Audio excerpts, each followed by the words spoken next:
Hey, this is Joe Lerman here. I'm getting ready to make, I think it might be the last cook of my barbecued chicken.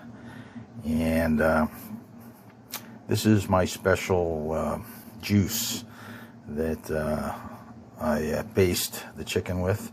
It's simmering. I want to just keep it warm. There's butter in there. I want to keep it melted. And there's some herbs and stuff. I might share this with you someday. I don't know. We'll see. But let me go on to the rest of the cook. Here's my prep table with stuff I need. Here's the chicken. I'm going to use thighs. They're my son's favorite. And we'll be getting to that in a minute. Now, I've been through all kinds of cooking, and I've kind of come back to the basics. I use real charcoal, and I prefer this. It's expensive, but if you use it right, it works. And I got tired of these grills, so I actually designed and had my own grill fabricated at a metal shop. So this is my special grill, and I'll show you how it works. I'm going to get the coals started and then trim the chicken. That's a nice starter bed of charcoal. Some fluid on there. All right, I've used paper chimneys before, and they're fine, but I just prefer the fastness and accuracy of the fluid. Of course, that's when the fire was first lit.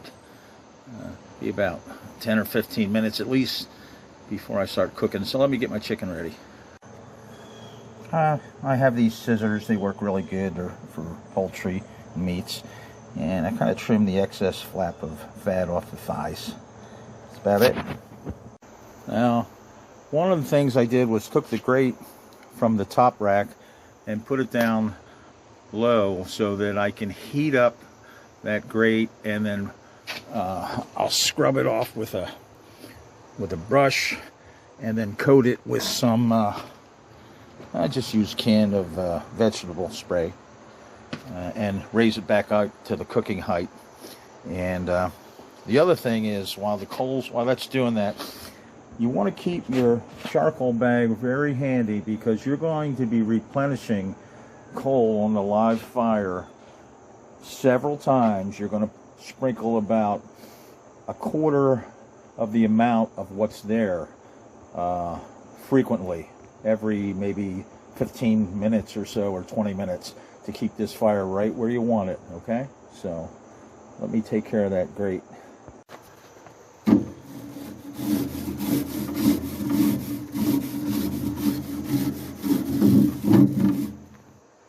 All right, I got the grate scraped off. I did spray some oil on there, and it's smoking a little. I'm going to get a little corny now and tell you the three most important things with grilling or any of that stuff is don't rush, and don't rush. Take your time. I used to get my friends a little annoyed at me because I say, that's not cooking. You got to move that down. You got to put more coals. You got to do this. And the truth is, it takes a while to get started. You have to be patient, which I have trouble with, and let it start slow. Believe me, it'll take off, and it'll be a lot for you to handle once it does. Okay, I'm gonna start to get the chicken on. All right, what I like to do when I start it is I like to grab them by the ends, and maybe just dip it in. It's a little warm. Dip it in so it's on the back. I like to put the skin down first. Oops, there you go. I'll show you one more. And there you go.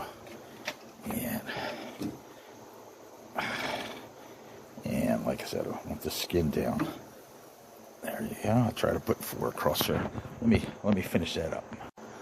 All right, those coals are looking pretty good. The chicken is basted, but it really hasn't started to sear or cook. I like to sear the skin side. I like this heat. This height is just what I want, because when the grease splashes down, the flames are not going to go up and burn the chicken.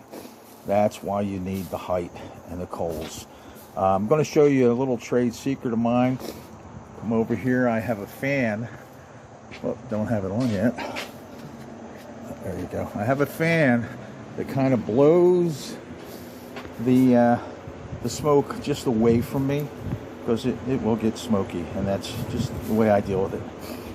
All right, let me just tend to this a little, and we'll get in the action there. Those flames, that coals and flames are just what I want, and I'm going to keep putting about an eighth to a quarter of the amount of coals back in there, sprinkle them over every 15, 20 minutes to maintain that like that. And the heat, they say if you hold your hand over there for about 10 seconds before you have to pull it away, that's kind of the heat you want to get. Also, you're going to need some really good tongs. I don't know if you can read that, but these are Cuisinart. That's etched in there, and they're a good stainless steel.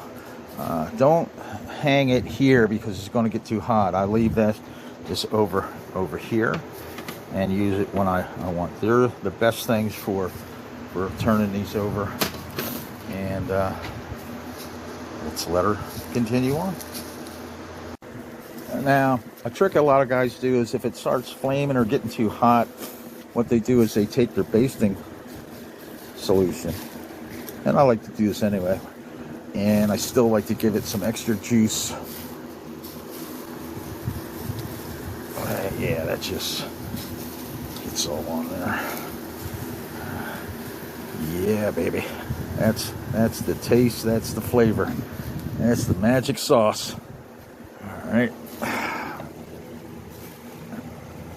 And I can already, when you hear the drips come down and sizzle, you can smell that chicken cooking, and you can smell the unique flavor of the basting juice that I use. And I know because I made the last batch without this special basting, and my son, he wouldn't eat it, and it's his favorite.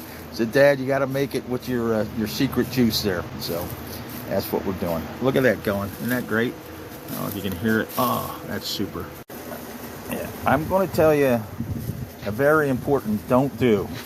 And what you never want to do is have the chicken close over those flames. They're going to burn it black, and it's going to taste horrible. The chicken won't be right. So that's why you want this distance. You see those flames? Never get to burn the chicken. That's the magic of the height, of the distance. And that's why I had this thing, I designed this and had somebody fabricate it for me. This is the way to go. Now, I couldn't film this because I'm doing this myself, but you can see I have several pieces of fresh charcoal in there. I just sprinkle them in. I'm going to get the tongs. I got these tongs here. I'm going to kind of just arrange them back in there evenly to keep this flame going, and then I'll check the doneness of the chicken. I'll show you that in a moment. Okay, that's after I've arranged the coals, the new coals in there. You can see. Now I'm going to come up here and grab the tongs and, hold on, let me grab.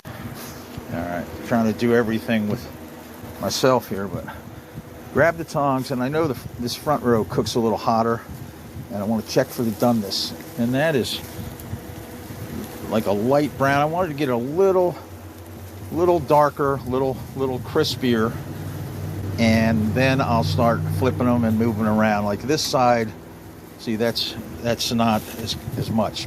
My grill is a little hotter here and not so much here, so I might move them around. But when these get a little darker and crispier, then I'll flip them over and maybe move them around, okay? And that usually takes me, that's about, 15, 20, 25 minutes maybe sometimes. All right. See how those coals are maintaining the heat, and that's what I need for even cooking. Now I'm going to at least give you the basic sauce recipe here, because you're going to need something if you don't already know. And the basic ingredients would be that I would use for these 10 pieces of chicken is 8 ounces of water, 8 ounces of white distilled vinegar. I think it's 3% or something. And a half half a stick of butter, and 3 tablespoons of salt. And that's kind of basically it. You warm it up now. I have a few other Secret Joe things in there, but that's the basic, and that'll get you some good tasting chicken, the kind you make on the roadside at the firehouse sales. Yeah, let me explain what I just did. The chicken that was here is now here. And let me switch over here. I just want to show you that this is really getting crisp and dark and nice. So I'm moving them back. These needed a little more. You see how this is.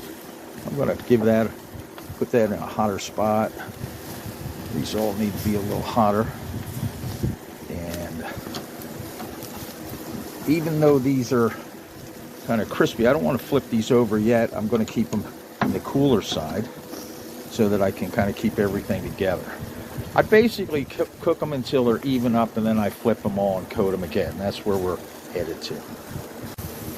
And you can see I just added some more coals, and I'm going to distribute them out. My chicken's starting to get pretty dark and crispy on the skin side. I'm going to be flipping them all over soon and then recoating them. Now, while I'm waiting to turn these over, I'm going to share with you what I thought was a shocking statistic, but it's actually a fact. This chicken was frozen for quite a long time in this freezer, but it was frozen the whole time. And I Googled and I checked a few places to find out how long you can keep the frozen chicken. And to my surprise, it said you can keep frozen chicken indefinitely. It will not go bad as long as it remains frozen and doesn't thaw. So this stuff, I thawed it out. It smells great. There's no problem. And I'll let you know how things taste. But yeah, indefinitely. How's that? Now you can see I turned over, well, 8 of the 10. And there's 2 over here that still need a little more browning. And those second round of coals I added are really kicking it up. It is extremely hot, but nothing's burnt. Getting a little crispy, but it has a good golden crispness to it. And when I baste them, that's just going to add more flavor. I didn't turn them all over yet. Those 2 in the front still need something, but oh yeah, I'm going to juice these babies up. And yep, that's going to be good. I just like to coat it as much as I can. Okay. Again, no flames burning the chicken, but it is hot. And you can see the coloring. Compare the ones I turned over to the ones I haven't yet. Oh yeah. And there's the last 2 I turned over. That one's hiding back there. And this one's right here. Yep. Sizzle, sizzle. I don't know if you can hear that.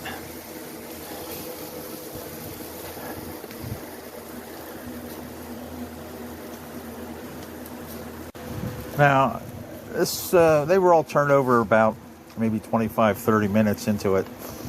And I'm probably going to leave the underside cook down for at least 15, maybe 20. And then turn them again and coat them. And then maybe even let them go another 15 on the other side, crisp them up, turn them again and coat them. All in all, I guess the fastest I've ever cooked chicken this way is maybe about 45 minutes, but I prefer to do an hour to maybe an hour and 10, hour and 15 minutes. If you do it right, cook it slow, it'll come out really crispy, flavorful, and very tender and juicy to eat. So let it do its thing. A little more basting.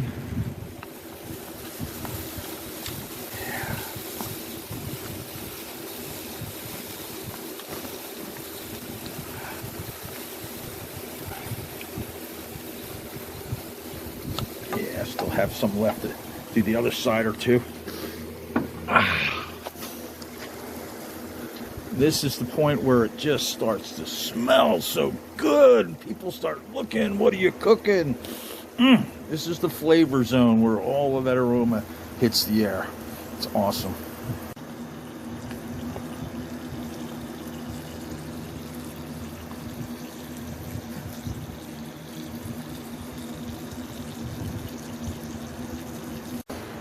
I added a few more coals. This is the last time, and you notice it wasn't quite as much.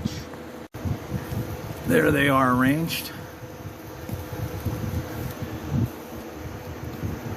When I figure in the cost of everything, you know, except the cooking time, but the cost of the coals and the other products, the chicken, it's about maybe $1.25 per piece. And I mean, that's rivals, you know, takeout places, and it's really good. So reason I don't do it that often, it is a lot of work and a lot of tending if you want to do it right. So I respect those guys by the roadside. They're working hard. Just got the last of the juice out. These are flipped back over. That's empty. This is the way I'll let the coals go too. They're plenty hot, and they'll finish out this cook. Yes, they will. Yeah, since the coals are still pretty hot, I grabbed a couple boneless chicken tenders, and I like to take the tendon out of them, and I'm just going to grill a few of those up for my wife. But that's another story. You can see, you see that bubbling in there? Yeah. I'm gonna maybe turn these over and just let them cook a little bit more. And I think they're done. There they are, flipped over. Give it just a few more minutes on the bottom side. See the color and the crispiness texture? That is good eating chicken, and there's lots of flavor in the air. Yep, and the coals are down to there. I'll have enough to cook those chicken tenders. Well, I still have two just finishing off, and this is my plate of 8. Oh my goodness, look at that. That just has such a texture. Oh, such an aroma. And they will just melt in your mouth. Bon appetit from Joe Lerman. Okay, there's the last two. Oh my goodness. My son's gonna be a happy guy for dinner tonight. Take it easy.